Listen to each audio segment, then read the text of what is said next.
ఇక అట్లాగే బీజేపీ నాయకులు అందరూ రామరెడ్డి గారు ఉన్నారు. రామరెడ్డి గారు నమస్తే అండి. నమస్తే అండి. ఎస్ రామరెడ్డి గారు, అసలు ఇప్పటికే టీఎంసీ ఇటు బీజేపీ మధ్య హోరాహోరీగా పోరు కొనసాగుతోంది. మరి చూసుకుంటే కనుక బీజేపీ ఆధిక్యంలో కొనసాగుతోంది. మరి ఇంకా మరికొద్ది గంటల్లో కూడా ఎవరిది విజయం అనేది కూడా తేలబోతోంది. ఇక ఇందుకు సంబంధించి కూడా సర్వత్రా ఉత్కంఠ కొనసాగుతోంది. మరి బీజేపీ విజయం సాధ్యం అంటారా? సాధ్యం అండి, బీజేపీ విజయం సాధ్యము. ఇప్పుడు లీడ్లో కూడా 167 148 మెజారిటీ. అవును, 148 మెజారిటీతో ఇంకో మెజారిటీకి ఒక 18 స్థానాలు ఎక్కువనే ఇప్పటికి లీడ్ ఉంది. ఇంకొక 4 స్థానాలు లీడ్ తెలవాల్సి ఉంది. 4 స్థానాలు తెలవాల్సి ఉంది. అయినా క్లియర్గా మమతా వ్యతిరేకతే కాకుండా బీజేపీ అనుకూలత కూడా పశ్చిమ బెంగాల్ ఇప్పటి కౌంటింగ్ ట్రెండ్ చెప్తుంది. ఇది ఏంటంటే ఈ 5 రాష్ట్రాల విషయంలో, ముఖ్యంగా బెంగాల్ విషయంలో అయితే ఈ మార్పు అనేది కేవలం బీజేపీ విజయంగా చూడకూడదండి. ఇది దేశ సమగ్రతకు సంబంధించిన విజయంగా చూసుకోవాల్సి వస్తుంది. ఎందుకంటే మమత తన రాజకీయ స్వార్థం కోసం దేశ వ్యతిరేక శక్తులతో కుమ్ముక్కై ఈవెన్ బంగ్లాదేశీ ఇన్ఫిల్ట్రేటర్స్ ఎక్కువ ఎంకరేజ్ చేయడం, వాళ్ళ బలాన్ని పెంచడం. అంతమంది కమ్యూనిస్టు కూడా అదే పని చేశారు. 33 సంవత్సరాలు అధికారంలో ఉన్న కూడా ఇన్ఫిల్ట్రేటర్స్ వాళ్ళు ఎంకరేజ్ చేశారు మా ఓట్ బ్యాంక్ అని. తర్వాత వాళ్ళు మమతా ఎక్కువ వాళ్ళకు బెనిఫిట్ చూస్తే కమ్యూనిస్టులను వాళ్ళు తన్నేసి మమతా బంచన చేరారు. మమతా ఇది చేస్తే బెంగాల్లో ఉన్న మిగతా పర్టికులర్లీ హిందూ వాళ్ళు అంటే వాళ్ళకు డూ ఆర్ డై సిచ్యువేషన్ లాగా అనిపించింది మమతా చర్యలు. ఈ తర్వాత లా అండ్ ఆర్డర్, ఈ మానభంగాలు, తర్వాత జడ్జెస్ను కూడా కిడ్నాప్ చేయడం, ఆ డ్యూటీలో జడ్జెస్ కూడా కిడ్నాప్ చేయడం, ఆమె మమత ఆ ఈడీ దాంట్లో కూడా ఇంటర్ఫియర్ ఫైల్ ఎత్తుకపోవడం, ఇవన్నీ ఏంటంటే ఒక రాజ్యాంగపరమైన ఇబ్బందులు కూడా, దేశ సమగ్ర సంబంధించిన ఇబ్బందులు రాజకీయ పరంగా కాకుండా ఇవన్నీ కూడా ఉండడం ప్రజా తీర్పు ఏంటంటే వీటన్నిటికీ పరిష్కార మార్గంగా కనిపిస్తుంది. కాబట్టి ఇది చాలా స్వాగతించవలసిన విజయం. ఇంకొక విషయం ఏంటంటే వేరే రాష్ట్రం తమిళనాడు విషయంకి వస్తే, తమిళనాడులో ఈ 2 పార్టీలే డిఎంకే ఏఎంకే గత 6 దశాబ్దాలుగా ఈ రాజకీయాలు నడుస్తుండే. ఇప్పుడు టీవీకే విజయ్ పార్టీ ఇప్పుడు ముందంజలో ఉంది. మెజారిటీ వస్తుందో డౌటే ఉంది, కానీ ముందు ఫస్ట్ ప్లేస్లో ఉంది ఇప్పటికి 2 ప్రకారం. ఇవి ఎర్లీ ట్రెండ్సే. అయినా కానీ ఈ ప్రభావం చూపించేదంటే దేశ రాజకీయాల్లో ముఖ్యంగా తమిళనాడు రాజకీయాలు కొంచెం వేరే ఉంటాయి.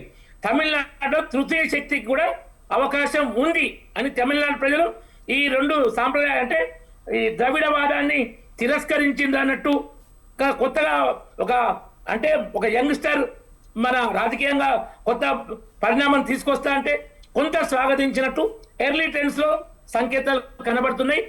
ఈ తర్వాత దేశ చరిత్రలో గత 70 సంవత్సరాల్లో 1957లో కేరళలో ఈఎంఎస్ నమూదిపాల్ నాయకత్వంలో కమ్యూనిస్ట్ గవర్నమెంట్ వచ్చింది. దాదాపు 70 సంవత్సరాల్లో ఫస్ట్ టైం దేశంలో కమ్యూనిస్టు పాలన లేకుండా పోతుంది ఏ రాష్ట్రంలో కూడా. ఎంతమంది బెంగాల్లో 33-34 సంవత్సరాలు నిరాటంకంగా పరిపాలించరు. ఇప్పుడు 1 సీటు 2 సీట్లు లాస్ట్ ఎన్నికలకి ఒక్క ఎమ్మెల్యే కూడా రాలేదు. ఇప్పుడు కూడా పరిస్థితి ఘోరంగా ఉంది కమ్యూనిస్టులది. త్రిపురలో అదే ఉంది. త్రిపురలో బీజేపీ 2 సార్లు గెలిచింది. ఇప్పుడు బెంగాల్లో కూడా మమతలో వచ్చి బీజేపీ రావడం, లెఫ్ట్ పుంజుకోకపోవడం, కేరళలో ఆ లెఫ్ట్ వెంట ఓడిపోయి యూడిఎఫ్ కాంగ్రెస్ కూటమి రావడంతో అంటే కమ్యూనిస్టు రహిత దేశంగా ఇది మొట్టమొదటిసారి 70 ఏళ్ళలో అవతరిస్తుంది. ఇది ఇంకొక శుభ పరిణామం.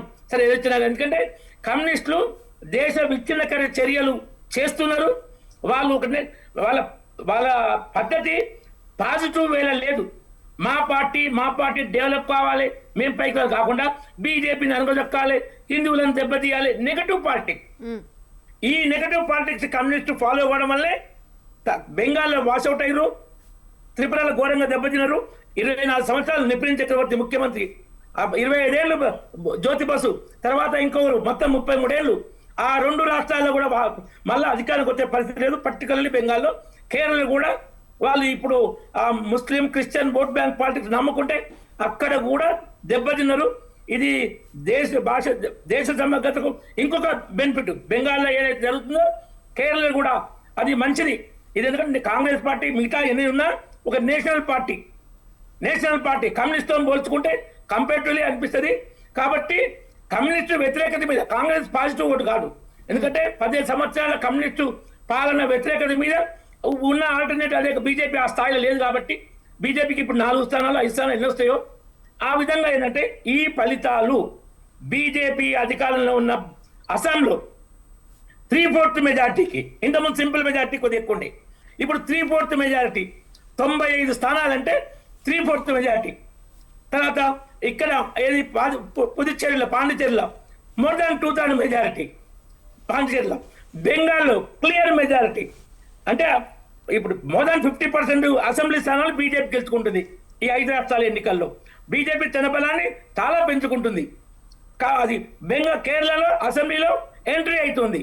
సో ఈ ఎలక్షన్లో బీజేపీ విజయాన్ని, కాంగ్రెస్ ఒక దగ్గర కేరళలో కొంచెం విజయం, కానీ అస్సాంలో 3వసారి ఓటమి, బలము ఓట్లు సీట్లు తగ్గడం, బెంగాల్లో పుంజుకోకపోవడం, ఈవెన్ చిన్నది యూనియన్ పుదుచ్చేరిలో కూడా కాంగ్రెస్ ఏం విజయం సాధించలేని పరిస్థితి. కాంగ్రెస్ మేజర్ మైనస్ గా ఈ ఎలక్షన్ లో బీజేపీ మేజర్ ప్లేస్ గా, కమ్యూనిస్ట్ వాట్అవుట్ గా మనకు కనిపిస్తున్నాయి. సార్ ఇంకా ముందు నుంచి కూడా మరి ప్రధాని మోదీ చెప్పినట్టుగా కూడా దీది సమయం అయిపోయింది, ఆ వ్యతిరేకత వచ్చింది కాబట్టి బీజేపీ విజయానికి సమయం వచ్చిందంటూ కూడా ముందు నుంచి చెప్పుకుంటూ వస్తున్నారు. మరి ఈ నేపథ్యంలో మళ్ళీ రీపోలింగ్ జరగడం, మళ్ళీ ఇందులో కేంద్ర బీజేపీకి సంబంధించిన అధికారులను కూడా అక్కడ ఏజెంట్లుగా పెట్టుకోవడం, ఇదంతా చూస్తే బీజేపీ వ్యూహంగా కనిపిస్తోంది అని అంటున్నారు. మీరేమంటారు? ఇప్పుడు పోలింగ్ టైంలో ఒక పాల్టా నియోజకవర్గంలో అది రీపోలింగ్ పెట్టారు 21కు. బీజేపీ సింబల్ మీద ప్లాస్టర్ వేశారు ఓటు వేయకుండా ఓటర్.